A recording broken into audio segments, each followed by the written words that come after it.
जय भीम, जय भारत, जय हरियाणा, जय भीड़ भाड़। मैं आज के इस कार्यक्रम, ऐतिहासिक कार्यक्रम के मौके पर सबसे पहले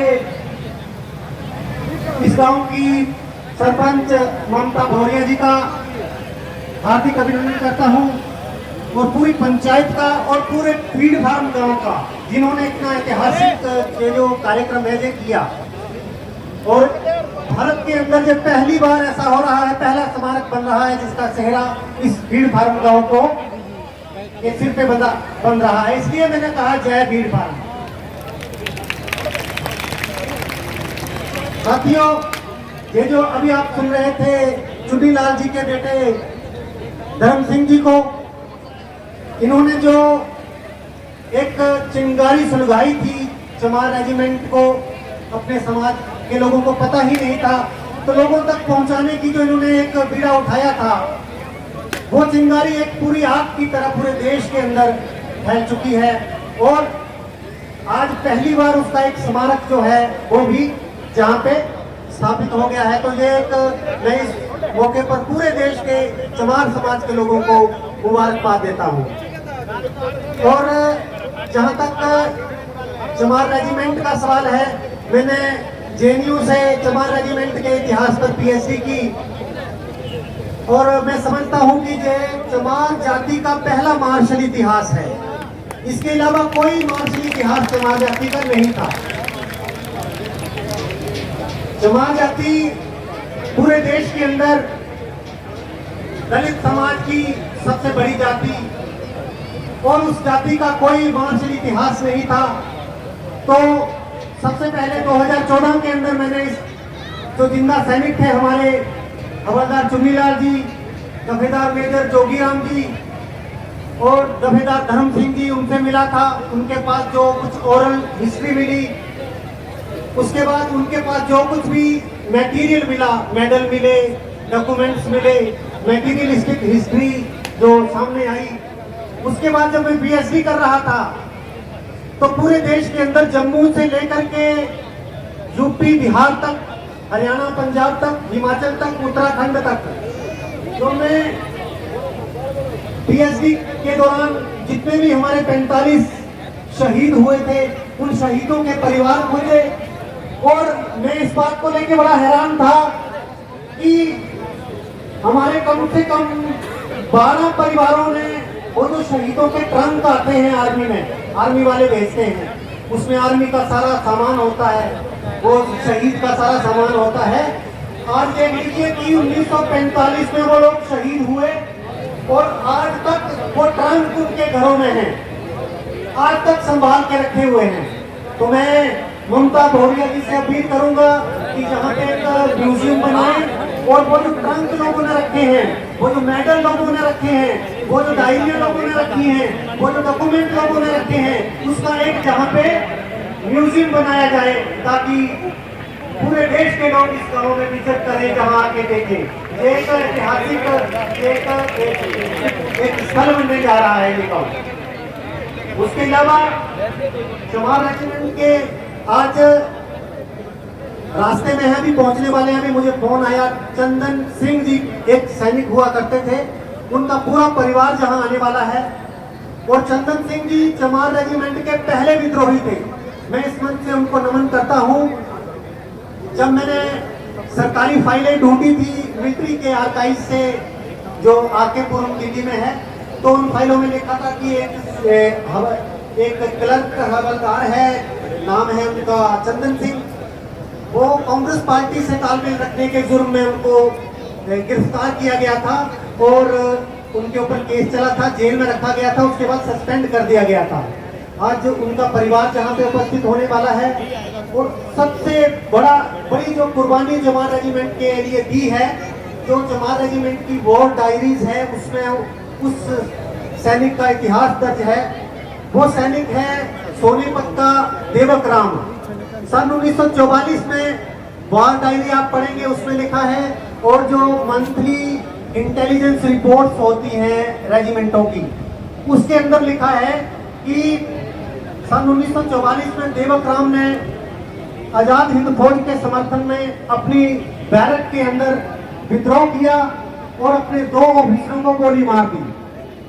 बिल्कुल वही काम किया उन्होंने जो काम मंगल पांडे ने किया। मैं मंगल पांडे को छोटा नहीं दिखा रहा, लेकिन जो काम मंगल पांडे ने किया था वही काम देवकराम ने किया, देवकराम चमार ने किया। उसको गिरफ्तार किया गया, उसके ऊपर केस चला, उसको 1944 में मेरे ख्याल केस चलने के बस कोई 4 महीने के अंदर ही उसको फांसी दे दी गई। और इतनी बड़ी कुर्बानी, इतनी बड़ी देशभक्ति आज तक इस देश की फाइलों में दफन है। जहां पे हमारे हरियाणा पुलिस के करबट जवान सुबह से ड्यूटी दे रहे हैं, उनका हार्दिक अभिनंदन है। और मैं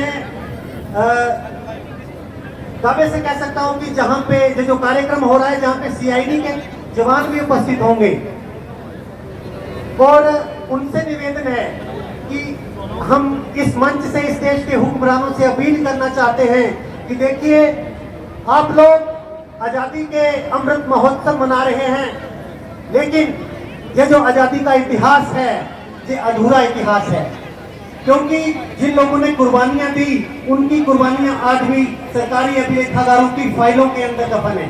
तो कृपया उस रिपोर्ट को भी वहां दर्ज करवाएं। और वो रिपोर्ट, वो जो देवकराम का संघर्ष है, विद्रोह है, वो चमार रेजिमेंट की वॉर डायरी के अंदर आरके पुरम में जो मिलिट्री का अभिलेखागार है वहां पे रखा हुआ है।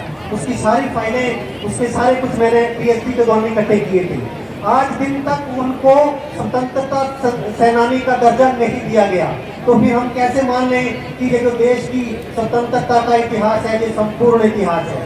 ये देश की स्वतंत्रता का इतिहास अधूरा इतिहास है, क्योंकि जिन लोगों की पैरवी करने वाला कोई नहीं था, उस समय हमारे समाज के लोग पढ़े लिखे नहीं होते थे, गरीबियां बहुत होती थी, उन लोगों की पैरवी करने वाला कोई नहीं होता था। तो उस वजह से उनकी जो कुर्बानियां हैं, जो उन्होंने फांसी के फंदे पे चढ़े, वो आज तक वहाँ सरकारी फाइलों में दफन है, धूल भरी फाइलों में। उसको झाड़ने वाला, उनको देखने वाला कोई नहीं है। और ये रिपोर्टें अगर वहाँ दर्ज करवाई जाएंगी तो कम से कम उसकी जांच पड़ताल होगी। उसके बाद उनको आज भी इंतजार कर रहे हैं, वो फाइलों के अंदर उनकी जो आत्मा है वो इंतजार कर रही है देवकराम जैसे क्रांति वीरों की, कि कोई आए और मुझे देखे कि मैं जहाँ हूँ और मैंने ये काम किया था देश के मेरे लोगों को बताए। लेकिन उनको बताने वाला कोई नहीं है, क्योंकि उनकी पैरवी करने वाला समाज कहीं नहीं था। मैं एक छोटा सा उदाहरण देता हूँ। मैं जब मेरी एक किताब है, मेरी 24 किताबें छप चुकी हैं दलित समाज पे, तो मेरी एक किताब है स्वतंत्रता संग्राम में अछूत जातियों का योगदान। तो मैं एक बार फील्ड वर्क करने के लिए गांधी सेवा आश्रम में गया हिमाचल प्रदेश के अंदर। तो ये मैंने बहुत पहले से काम करना शुरू किया था, तो अभी तक एक स्वतंत्रता संग्रामी सेनानी जिंदा था, वो अपर कास्ट का था। तो वो वहाँ बसीता, किसने कहा कि इनका इंटरव्यू कर लो, ये भी स्वतंत्रता संग्राम के थे।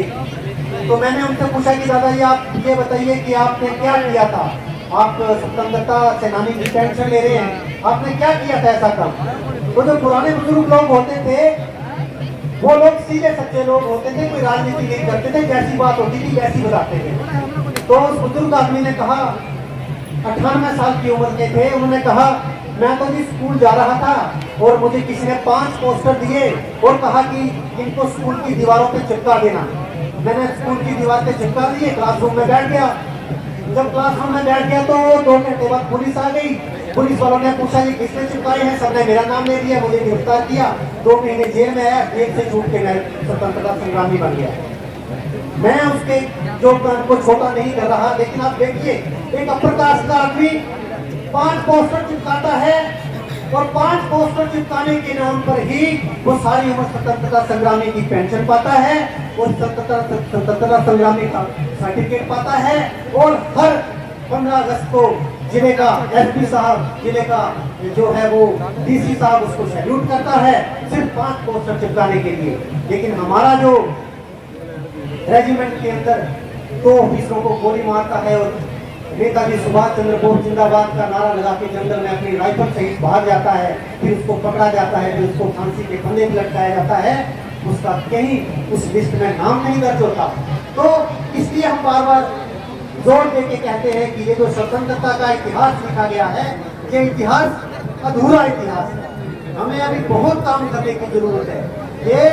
ये जो स्मारक बन रहे हैं, ये तो प्रेरणा देने के लिए बन रहे हैं कि हमारे नौजवानों में प्रेरणा आए कि हमारी भी कोई रेजिमेंट थी, और वो रेजिमेंट जो है वो दूसरे विश्व युद्ध में लड़ी थी, और उतनी ही बहादुरी से लड़ी थी जितनी बहादुरी से जिनको हम मार्शल लोग कहते हैं, जाट मराठा गुर्जर गोरखा, ये जो मार्शल जिनको हम कहते हैं, जो लड़ाई उन्होंने लड़ी, वही लड़ाई चमार रेजिमेंट ने लड़ी।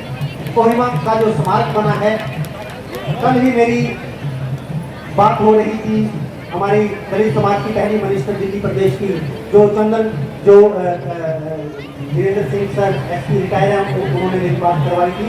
तो वो कल मेरे से बात कर रहे थे, तो वो कहती थी कि मैं एक बार एमएलए थी, जब मैं शुरू में एमएलए बनी थी, तो मैं वहाँ विजिट करने गई थी, तो मुझे बड़ी खुशी हुई कि कोहिमा का जो बार मेमोरियल बना है, उस पर बेटर ऑनर ऑफ कोहिमा के अवार्ड से जो रेजिमेंट नवाजी गई थी, उसमें जाट रेजिमेंट भी थी, उसमें राजपूत रेजिमेंट भी थी, उसमें गोरखा रेजिमेंट भी थी। लेकिन मैडम ने मुझे बताया, जो पहली मिनिस्टर, उन्होंने कहा मुझे इतनी खुशी हुई कि उस लिस्ट में चमार रेजिमेंट भी थी।